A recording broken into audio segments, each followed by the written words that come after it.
everyone. We are here at BarberCon. We are with the man, the myth, the legend, Brian Murakami. So, Brian, I have a couple questions for you. I've known you for a very long time. I've met you working with the different brands, but always on the barbering side. So, my first question to you is, why the barbering industry? Well, I definitely came from a different career path. I've always been, in sales or running a business, running the sales side of it. And I had a transition back in the day, probably around 2011. And so I took a little break and decided to help some childhood friends out with the brand that was up and coming in the industry. And what I realized was that I loved working with barbers specifically. I think it's the hustle, it's the entrepreneurship, and it's a fun, cultured industry to work in. So classic, we work hard, play hard. So it really fit into that. So I ended up through product and other companies still continuing to support the barber industry. You've been in the industry for a long time. You've seen brand products come and go. So if I'm someone who is launching a product, how important is it to align myself with the correct distributor? It's everything. I think one, understanding the distribution landscape is the biggest piece. So I think a lot of people say a distributor, but they don't understand that there's manufacturers reps, there's supply places, there's diversion. Right. And so there's a lot of there's a lot of obstacles in the way of finding the right representation from your brand, and it's not all the same for every brand. Exactly.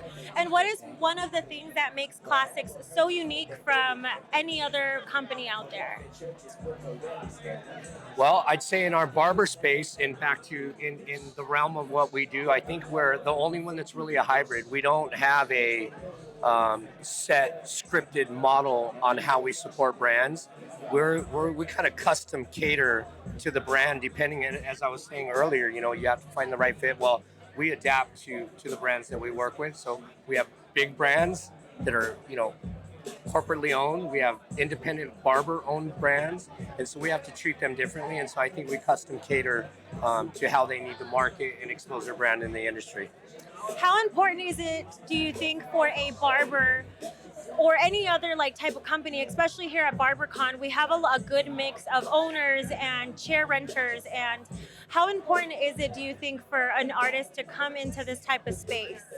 And I think it's critical, and it's not just walking around as vendors. That's an important piece, but they have to continue to educate, right? We always talk about it in our own business. We have to continue to grow, right? And I don't mean revenue, right? The revenue comes with personal growth within your business. So I think they have to continue to educate themselves, and these are the best venues for them.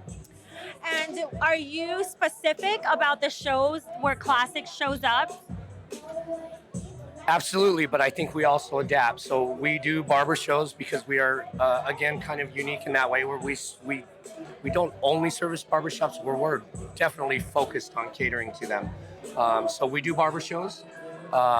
We're open to doing any mix of them, but we also do international beauty shows. We do sporting events. We do, direct-to-consumer events. So we try to get the brand out there through all the different verticals out there. I know I talked to someone a little earlier, and I heard that you guys were collaborating and doing pop-ups, sports pop-ups. Now you guys are doing different venues you guys are going to. Can you tell me a little bit about how you're collaborating with artists in that way? Yeah, so it's actually a unique situation. So some of our brands that we work with, we don't just distribute to barbers, but we help manage their brands in the U.S. And so those brands that we have a retail presence with, we want to expose. We can't just sit at a barber show and bring exposure to that brand. We have to take them to the consumer. So we're blessed to have great relationships, and so we're able to go to these great venues like X Games and Lollapalooza and Super Bowls and things like that. And through that, those brands give barbers opportunities to showcase their skills in an environment that's a dream come true, Yeah, kind of. I so, agree. so it's really not us. It's the great brands that we work with that contribute to those venues that bring barbers and give them those great opportunities. And my last question to you is going to be a two-part. What piece of advice would you have for an up-and-coming barber who is in that first year of creating like their own brand? What is something that you can say to them that you feel is important? Hustle. like, like, yeah, that's it.